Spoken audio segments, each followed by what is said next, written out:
मौलाना अशद मदनी का यह बयान दुर्भाग्यपूर्ण ही नहीं बल्कि भारतीय संविधान के उच्चतर मापदंडों का विरोधी भी है कि प्रधानमंत्री श्री राम जन्मभूमि के लोकार्पण समारोह में न जाएं।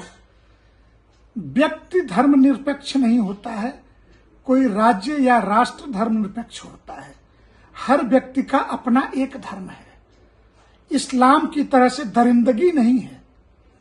सनातन हिंदू धर्म मानवता का धर्म है और जहां तक सुप्रीम कोर्ट के संविधान बेंच के सर्वसम्मत फैसले पे इन्होंने प्रश्न खड़ा किया तो इसका मतलब कि भारत की संवैधानिक संस्थाओं पर विश्वास नहीं। और यह सर्वसम्मत फैसला था। संविधान बेंच के किसी एक जज ने भी एक लाइन भी इस निर्णय पर विरोध नहीं किया था। यह नैसर्गिक न्याय है। श्री राम जन्मभूमि के लिए हिंदू समाज ने 492 वर्षों का लंबा संघर्ष किया, तब यह हमें प्राप्त हुआ है। और अब हिंदुओं को प्रसन्नता, इनकी खुशी इन मुस्लिम मौलानाओं को देखी नहीं जा रही है। ये इनकी घृणित और संदेहास्पद और असंवैधानिक सोच को उजागर करती है। केरल के मलप्पुरम में जिस प्रकार फिलिस्तीन के समर्थन में रैली निकली और हमास के आतंकवादियों को, जिन्होंने मानवता को शर्मसार किया, समर्थन दिया गया और उसकी आड़ में जो भाषा प्रयोग की गई भारत में, हिंदुत्व, बुलडोजर, राम मंदिर जैसे शब्द, अखिल भारतीय संत समिति कड़े शब्दों में निंदा करती है।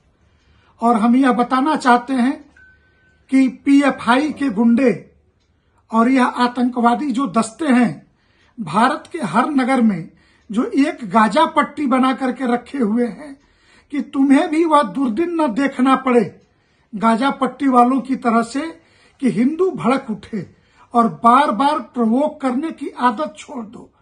ऐसा नहीं है कि संत समिति इन बातों पे नजर नहीं रख रही। और जिस तरीके की रैली निकाल करके सनातन धर्मावलंबियों को चुनौती दी जा रही है, आने वाले दिनों में ये इस्लामिक आतंकवादियों के लिए बहुत घातक होगा।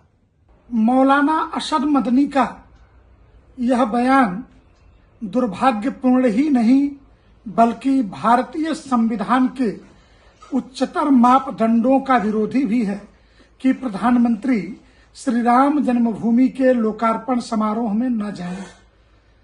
व्यक्ति धर्मनिरपेक्ष नहीं होता है, कोई राज्य या राष्ट्र धर्मनिरपेक्ष होता है। हर व्यक्ति का अपना एक धर्म है।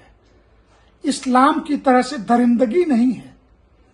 सनातन हिंदू धर्म मानवता का धर्म है और जहां तक सुप्रीम कोर्ट के संविधान बेंच के सर्वसम्मत फैसले पे इन्होंने प्रश्न खड़ा किया तो इसका मतलब कि भारत की संवैधानिक संस्थाओं पर विश्वास नहीं। और यह सर्वसम्मत फैसला था। संविधान बेंच के किसी एक जज ने भी एक लाइन भी इस निर्णय पर विरोध नहीं किया था। यह नैसर्गिक न्याय है।